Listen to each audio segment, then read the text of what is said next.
RCF Notre-Dame. Bonjour, chers auditeurs Cœur de Champagne. Aujourd'hui, nous accueillons le père Janvier Roger Sanon, père Fidei Donum, originaire du Burkina Faso, archidiocèse de Bobo-Dioulasso, nommé comme curé solidum dans l'espace missionnaire de l'Abri, prêtre référent des paroisses Saint-Augustin de Fère-Champenoise et du bienheureux Frédéric Ozanam d'Anglure. Père Janvier, le 14 et 24 mai, respectivement, nous célébrerons les sonalités de l'Ascension du Seigneur et de la Pentecôte. Quelle est la signification de ces deux célébrations? Le jeudi 14 mai 2026, soit au jeudi du 4e au 40e jour après la solennité de Pâques, l'Église célèbre effectivement la solennité de l'Ascension du Seigneur.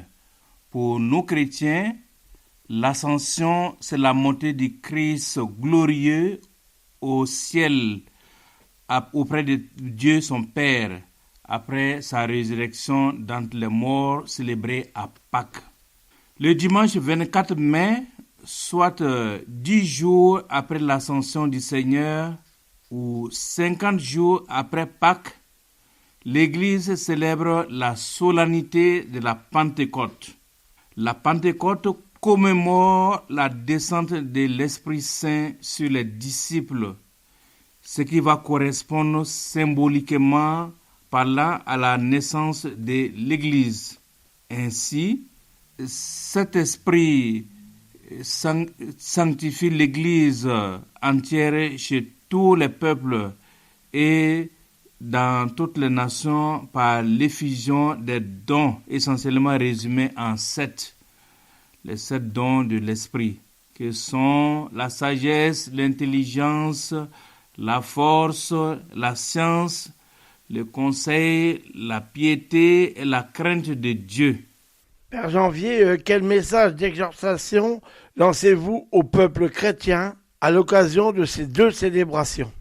Mon message à l'occasion de ces deux célébrations est double. D'une part, l'Ascension du Seigneur est une fête qui ravive notre foi et notre espérance. Car nous le croyons, l'Ascension du Seigneur nous rappelle la destination finale de notre parcours chrétien, le ciel. Par son incarnation, le Fils de Dieu a rendu manifeste le chemin entre le ciel et la terre. Il est dit que l'un de nous est au ciel et nous sommes sauvés, dit-on. Son retour au ciel révèle que désormais, nous aussi, nous pouvons emprunter ce chemin pour rejoindre la place qu'il nous aura préparée auprès de son Père. La Vierge Marie, par son Assomption, sera la première à emprunter ce chemin après son Fils. Nous aussi, nous devons nous préparer dignement à rejoindre le Père pour occuper la place que le Fils aura préparée pour nous. D'autre part, la descente de l'Esprit sur les disciples, sur toute l'Église que nous formons, constitue un nouveau départ, un tremplin missionnaire. Grâce à l'effusion des dons de l'Esprit, nous sommes envoyés au monde fidèle au Christ pour poursuivre sa mission d'évangélisation, d'annonce de sa bonne nouvelle du salut. Nous devons vivre de l'Esprit, car il est impossible de tenir dans nos vies de foi sans le soutien de Dieu qui agit en ceux qui croient à travers l'Esprit Saint. L'Esprit est la force agissante de l'heure actuelle. En accord avec le Père et le Fils, nous devons laisser cet esprit affermir notre foi de croyants, le laisser nous orienter dans notre connaissance des mystères du Christ, en nous rappelant ses paroles et en nous donnant la force de tenir face à l'adversité.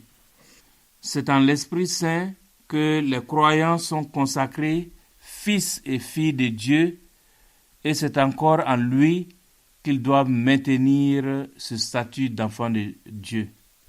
Père Janvier, quel écho faites-vous au message de Monseigneur Franck Javary, renaître à la lumière de l'esprit de Pentecôte?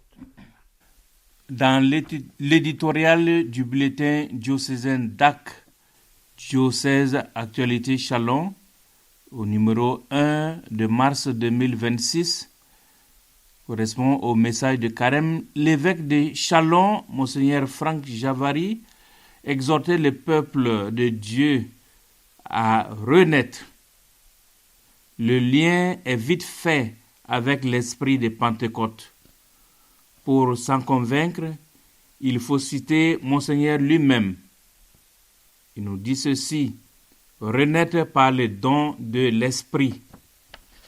C'est dire que nous devons invoquer l'esprit aux 7 dons, afin qu'il descende sur nous, qu'il nous inspire un nouvel esprit missionnaire. C'est l'esprit qui vivifie toutes choses. Que cet esprit vivifie nous pareillement notre Église diocésaine en lui donnant une nouvelle dynamique missionnaire, qu'il fasse reverdir notre désert pastoral et qu'ainsi, partout dans nos paroisses, surgissent de nouveaux croyants et chercheurs de Dieu, pour citer toujours Monseigneur. Et qu'en cette année du diaconat, par nos ferventes prières, Dieu suscite parmi nous de multiples et saintes vocations diaconales pour la gloire de Dieu et le salut de son peuple ici à Châlons. Bonne fête de l'Ascension et de la Pentecôte à tous et à toutes. Merci Père Janvier Roger Sanon, et je vous souhaite de bonnes fêtes de l'Ascension de la Pentecôte.